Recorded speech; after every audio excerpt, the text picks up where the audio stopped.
I guess this means I don't live here anymore, Margaret Whitmore whispered when she saw her suitcases sitting alone on the sidewalk in front of the house she had lived in for 23 years. The late afternoon sun hung low over the quiet suburban street in Dayton, Ohio, casting long shadows across the trimmed lawns and tidy mailboxes that all looked exactly the same. But Margaret noticed none of that at first. Her eyes were fixed on the two worn navy blue suitcases resting beside the curb, as if someone had carefully placed them there to be collected by the trash truck. The taxi driver had barely finished pulling away when Margaret stepped slowly onto the concrete driveway, the small wheels of her carry-on bag rattling behind her. Just 3 days earlier she had left this house to visit her younger sister in Cleveland, a simple trip she had taken many times before. Her sister Helen had insisted she stay an extra night, saying Margaret deserved a little rest, a little laughter, maybe a break from worrying about everyone else. Margaret had believed that too. After all, she had spent most of her life worrying about family. At 67, she was a widow, a mother, and a grandmother who still kept her refrigerator stocked with her son Daniel's favorite snacks and her grandson's favorite apple juice, just in case they stopped by. The house behind her had been her pride for decades, a modest 2-story brick home she and her late husband Robert had purchased back when interest rates were high and money was tight. Robert had worked long hours as a mechanic, and Margaret had taken a job at the county library, carefully saving every spare dollar until the mortgage was finally paid off 12 years ago.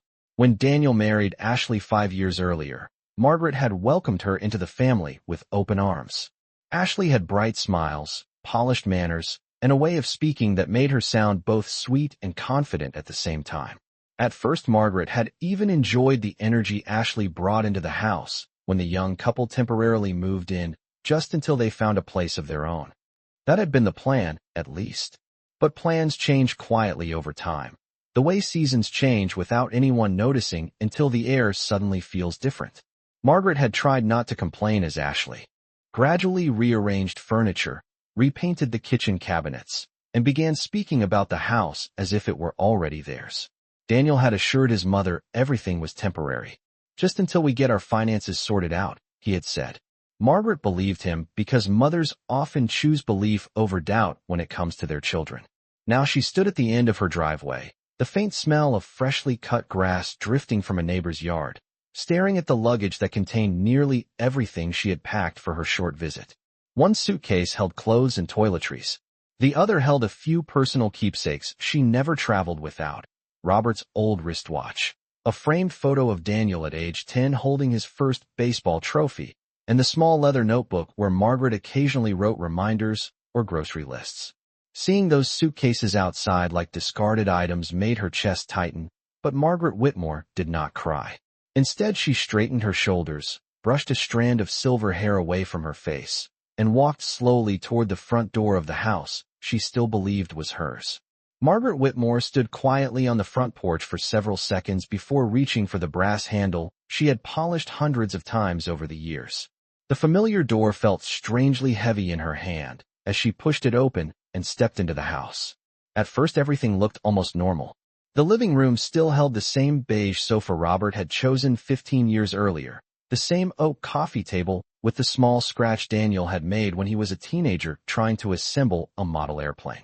But there were differences too, small ones that immediately made Margaret feel like a visitor instead of the woman who had spent decades caring for every corner of the home. A tall white floor lamp stood near the window where Robert's reading chair used to be, and several framed photographs had disappeared from the wall above the fireplace. Margaret slowly walked forward, setting her purse gently on the table near the entrance, listening to the quiet sounds of the house. Somewhere deeper inside, she heard a cabinet door close, followed by the soft echo of footsteps. A moment later, Ashley appeared at the entrance to the hallway. Her dark hair was neatly tied back, and she wore a pale blue blouse that Margaret had never seen before. For a brief second, Ashley looked almost surprised, as if she had not expected Margaret to return so soon. But the expression vanished quickly and was replaced by a tight smile that did not quite reach her eyes. Margaret waited for her daughter-in-law to say something welcoming, something simple like hello or how was your trip, but those words never came. Instead, Ashley crossed her arms and leaned lightly against the wall, glancing past Margaret toward the open front door where the suitcases still sat outside on the sidewalk. The silence stretched long enough to feel uncomfortable, and Margaret finally spoke first. She said that she had just arrived and that the taxi driver had left her luggage outside by mistake. Ashley let out a short breath that sounded more like impatience than surprise. She told Margaret that the suitcases were exactly where they were supposed to be. The words hung in the air for a moment before Margaret fully understood what Ashley meant. Margaret asked calmly why her things were outside, and Ashley answered in a tone that sounded rehearsed, as if she had repeated the explanation to herself several times earlier that day. Ashley said that the situation in the house had changed while Margaret was away, and that it was time for everyone to move forward. She explained that Daniel needed space to focus on his career and their growing family plans, and that living together with his mother was creating stress that was no longer healthy for anyone. Margaret listened carefully without interrupting, her face calm even though a slow ache began forming in her chest.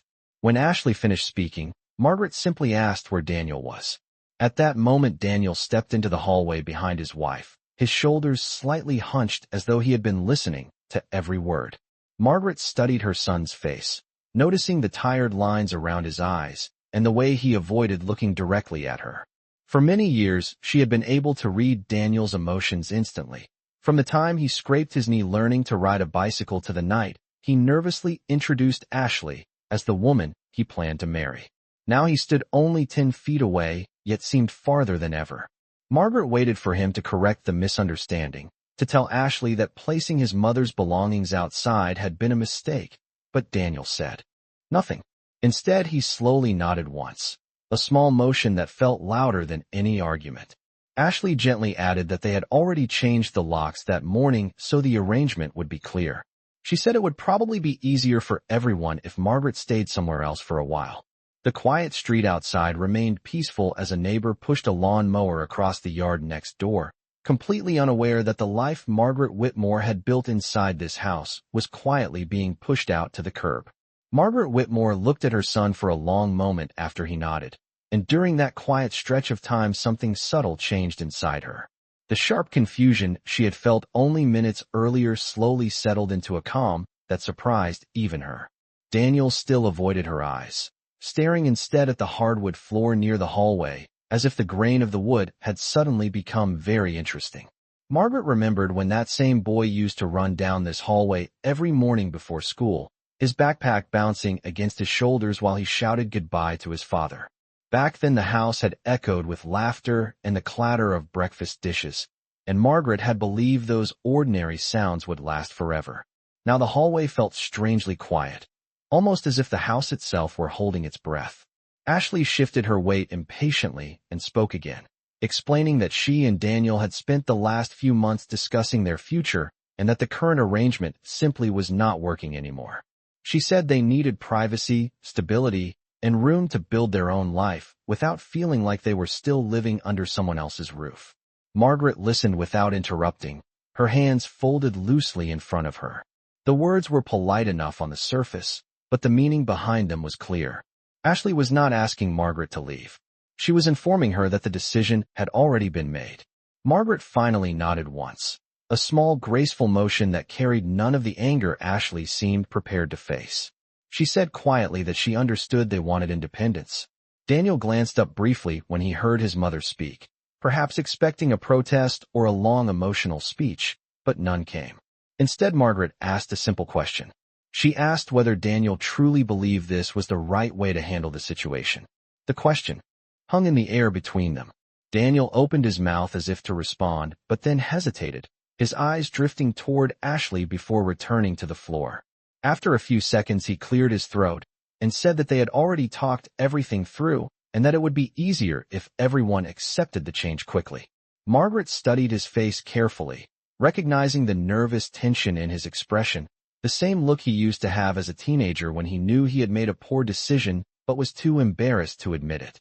For a moment, she wondered if Robert would have handled this situation differently if he were still alive. Her husband had always been the one who spoke firmly when something needed to be said. Margaret had always been the one who kept peace in the family. Perhaps that habit had lasted longer than it should have. Ashley stepped forward slightly, her tone growing more confident now that Daniel had spoken. She said that Margaret's sister Helen lived only 2 hours away and that it might be best if Margaret stayed there for a while until she figured out a new arrangement. Margaret turned her head slowly toward the open front door, where the late afternoon light still fell across the porch and the 2 suitcases remained waiting by the sidewalk. A warm breeze moved through the doorway, carrying the distant sound of children playing somewhere down the street. Margaret felt a brief tightening in her chest as she realized how easily a lifetime of memories could be reduced to 2 pieces of luggage beside a curb. Yet she did not argue. She simply picked up her purse from the table, walked toward the door, and paused on the porch. For a brief moment, she turned back and looked at the house that had once been filled with the voice of her husband and the laughter of her son. Then she stepped outside, pulled the suitcases toward the driveway, and began walking slowly down the quiet street, while Daniel and Ashley remained standing in the doorway behind her. Margaret Whitmore walked nearly half a mile before she finally stopped. The small wheels of her suitcase rattled across the uneven sidewalk until she reached the corner bus stop, where an old wooden bench faced the quiet road. She lowered the luggage beside her and sat down slowly, folding her hands in her lap, while the late afternoon sun began to sink behind the rooftops. For several minutes, she simply watched the cars pass by. A young couple jogged across the intersection, laughing about something she could not hear.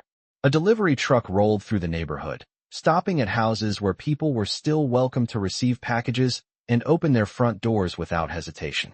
Margaret realized how strange it felt that just an hour earlier she had believed she was returning home from a pleasant visit with her sister, and now she was sitting beside 2 suitcases with nowhere particular to go.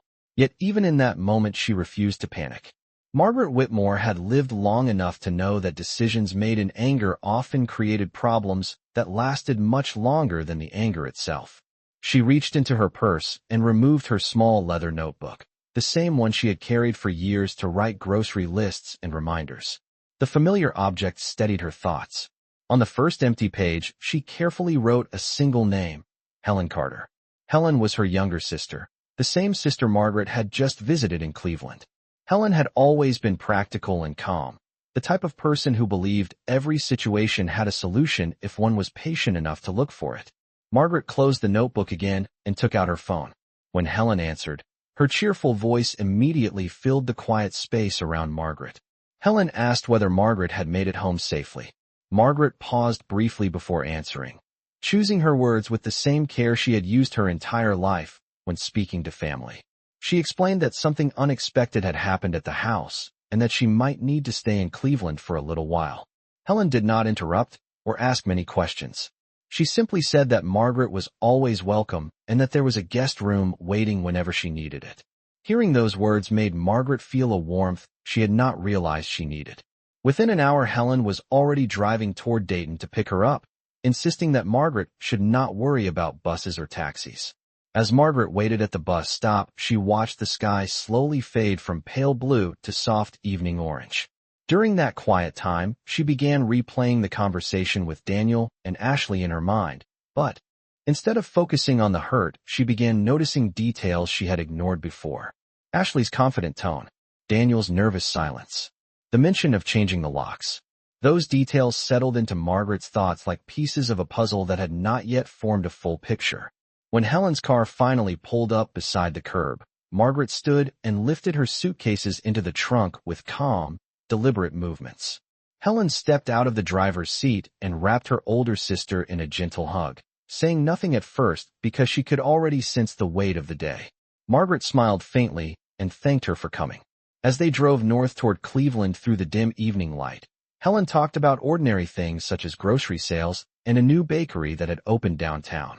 Margaret listened quietly, grateful for the normal conversation, but somewhere deep in her thoughts a new understanding was slowly taking shape. She had walked away from the house without arguing because she had not wanted to turn the moment into a public scene on a quiet neighborhood street.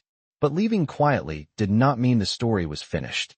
Margaret Whitmore had spent many years building that home, paying every bill on time and protecting it through every stage of her life.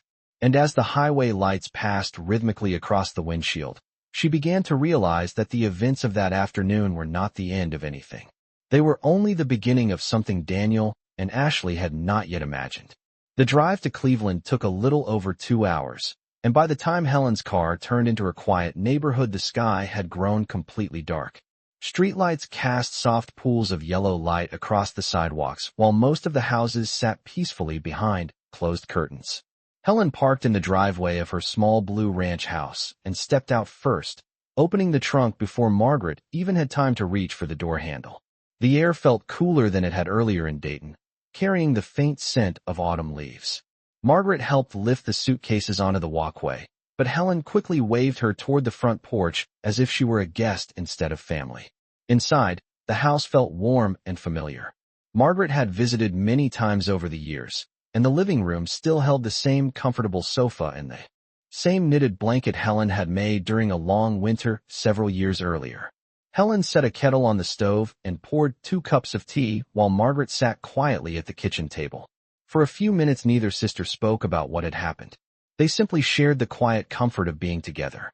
Eventually Helen placed a mug of tea in front of Margaret and sat across from her, her expression gentle but attentive. Margaret explained everything slowly, from the moment the taxi had pulled up to the curb, to the suitcases on the sidewalk, to the calm but final words Ashley had spoken in the hallway.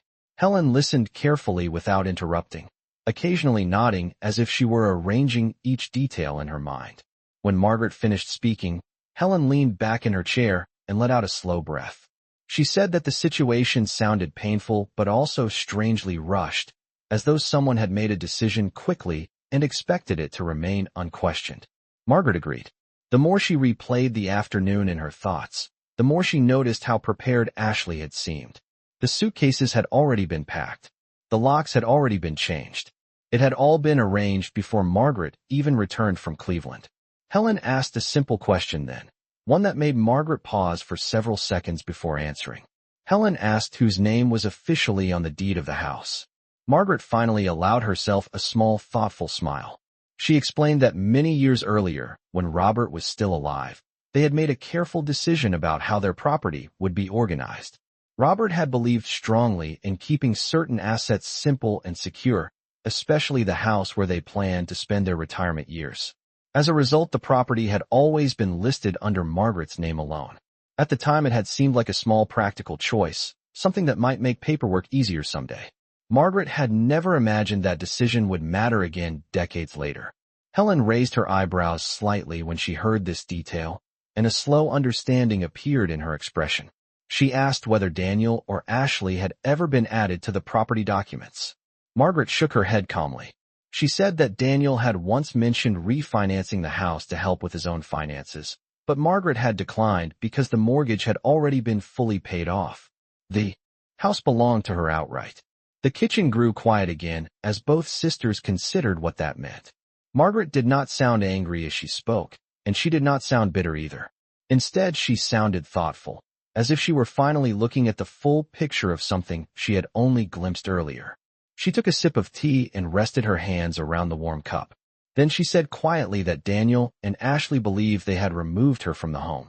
But in reality, they had simply forced her to step away for a moment. And sometimes stepping away gave a person the chance to see a situation much more clearly than before. The next morning, Margaret woke earlier than usual, not because of anxiety, but because her mind had quietly begun organizing the events of the previous day. Soft sunlight filtered through the curtains of Helen's guest room, casting pale golden lines across the wooden dresser and the neatly folded blanket at the end of the bed. For a moment, Margaret simply lay still, listening to the distant sound of birds and the faint hum of a passing car outside. It felt strangely peaceful compared to the tense silence that had filled the hallway of her own house only hours earlier. When she walked into the kitchen, she found Helen already making breakfast, moving calmly between the stove and the counter as the smell of fresh coffee filled the air. They greeted each other with the easy warmth that came from a lifetime of shared history, and soon they were sitting across from one another with plates of eggs and toast. Margaret spoke first, explaining that she had spent part of the night remembering conversations from years earlier, particularly the discussions she and Robert had once had about planning carefully for the future. Robert had always believed that patience and preparation could prevent unnecessary conflict. Helen listened while spreading jam across her toast, then asked what Margaret intended to do next. Margaret answered with quiet certainty that she planned to handle the situation calmly and properly, the same way she had handled every serious responsibility in her life. After breakfast, she asked Helen if she could borrow the small desk in the living room. Helen smiled and pointed toward the corner where an old oak desk stood beneath a window. Margaret opened her purse and removed the leather notebook again, along with a small envelope that had been tucked inside for years. The envelope contained a business card from a local attorney named Michael Bennett, a man Robert had trusted when they completed their estate paperwork nearly a decade earlier. Margaret studied the card for a moment before dialing the number. The receptionist answered politely, and within a few minutes Margaret found herself speaking directly with Mr. Bennett. She calmly explained that she needed to review a few property documents and confirm several details regarding ownership of her home in Dayton. The attorney's voice remained professional and reassuring, and he offered to meet with her the following day to go over everything together.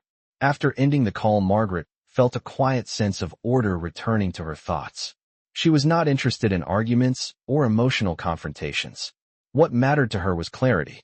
Later that afternoon, Helen drove Margaret to a small storage facility near the edge of town where Margaret rented a modest locker several years earlier to keep personal documents safe from fire or flooding. Inside the storage unit, Margaret unlocked a metal filing box and carefully removed a folder containing copies of the house deed, insurance policies, and several other legal records. She sat in the passenger seat of Helen's car while reviewing the papers one by one. Each document confirmed exactly what she already knew. The property had remained solely in her name from the day she and Robert first purchased the house. Daniel had been given a place to live there out of love and generosity, not ownership. Margaret closed the folder slowly and looked out the windshield toward the quiet row of buildings across the street. Her expression remained calm but thoughtful. She said softly that Daniel had always been a good son when he was younger, and she still believed that somewhere inside him that same person existed. However, she also knew that misunderstandings left unaddressed could grow larger with time. As Helen started the engine and pulled back onto the road, Margaret rested the folder on her lap and looked ahead with steady focus. The next steps would not require anger or raised voices. They would simply require patience, truth, and the quiet strength of someone who knew exactly where she stood. The following morning, Helen drove Margaret downtown to meet with Michael Bennett, whose law office occupied the second floor of a quiet brick building that overlooked a small public square filled with early autumn trees. The air carried the crisp coolness of the season as Margaret stepped carefully along the sidewalk, holding the folder of documents against her chest with steady hands. Inside the office, the atmosphere felt calm and professional, with soft lighting, polished wooden shelves, and framed certificates arranged neatly along the walls. Michael Bennett greeted Margaret warmly, remembering her immediately from the years when he had helped her and Robert organize their legal affairs. After they sat down around a large conference table, Margaret opened the folder and placed the documents in front of him, explaining in a clear and measured voice what had happened at the house in Dayton 2 days earlier. Mr. Bennett listened attentively, occasionally adjusting his glasses as he reviewed each page of the property records. When he finished examining the documents, he leaned back in his chair and folded his hands together thoughtfully. He confirmed that the house remained entirely under Margaret Whitmore's legal ownership and that no additional names had ever been added to the deed or mortgage documents. From a legal standpoint, he explained, Margaret had every right to determine who could live in the house and under what conditions. The calm certainty in his voice seemed to settle something inside Margaret's mind that had already begun to take shape the night before. She did not appear angry or upset while hearing the explanation. Instead, she nodded slowly, as if acknowledging a fact that simply needed to be confirmed. Mr. Bennett then explained that situations like this were not uncommon when families shared homes across generations. Sometimes misunderstandings developed when expectations were not clearly discussed. However, the law itself remained straightforward. If Margaret wished to return to the property, she could do so as the legal owner. If she wished to make other arrangements regarding the future of the home, she also had the authority to decide that. Margaret thanked him for the explanation and asked a few practical questions about the next steps she should consider. Mr. Bennett suggested sending a formal letter that clarified ownership and invited a calm conversation before any further confusion developed. Margaret agreed that such an approach sounded reasonable. She had never been interested in dramatic confrontations, especially with her own son. What mattered most to her was restoring honesty to a situation that had somehow drifted away from it. After leaving the office, Margaret and Helen walked slowly across the small public square where benches faced a quiet fountain in the center. Margaret paused there for a moment, watching the water rise and fall in gentle rhythm while people passed along the sidewalks carrying coffee cups and briefcases on their way to work. Life around them moved forward with ordinary calm, and Margaret realized she felt the same calm beginning to return inside herself. She told Helen that Daniel had probably believed he was protecting his new life with Ashley when he made the decision to change the locks. Perhaps he had convinced himself that the house had somehow already become theirs. But truth had a way of resurfacing when people took the time to look carefully. Margaret turned toward Helen with a small, thoughtful smile and said that she would give Daniel the opportunity to understand the situation clearly before anything else happened. Because sometimes the most powerful response was not anger or punishment. Sometimes it was simply the quiet presentation of the truth. Later that afternoon, Margaret returned with Helen to the quiet comfort of the small blue house, carrying the folder of documents with the same calm steadiness she had shown all morning. The sunlight outside had shifted to a softer golden tone, stretching long shadows across the neighborhood lawns. Helen prepared a simple lunch while Margaret sat at the kitchen table reviewing the letter that Michael Bennett had drafted for Daniel. The wording was respectful and clear, explaining that Margaret Whitmore remained the sole legal owner of the house in Dayton and inviting Daniel to meet and discuss the situation calmly. There were no accusations in the letter and no anger in its tone. Instead, it simply stated facts and offered a chance for an honest conversation. Margaret appreciated that approach because it reflected exactly the kind of response she believed in. When she finished reading it, she nodded and folded the letter carefully back into its envelope. Helen asked whether Margaret felt ready to send it. Margaret answered that she did, because confusion rarely improved when people avoided the truth. That evening they walked together to the small neighborhood mailbox at the corner of the street. Margaret slid the envelope inside and listened for the quiet sound as it dropped into the metal container. For a moment she stood there beside Helen under the fading evening sky, feeling a sense of calm certainty settle around her thoughts. She had taken the first step toward clearing the misunderstanding.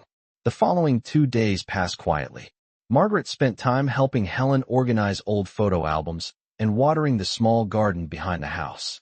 Occasionally, she found herself thinking about Daniel as a young boy running across the front yard of the Dayton house with a bright red baseball glove in his hand.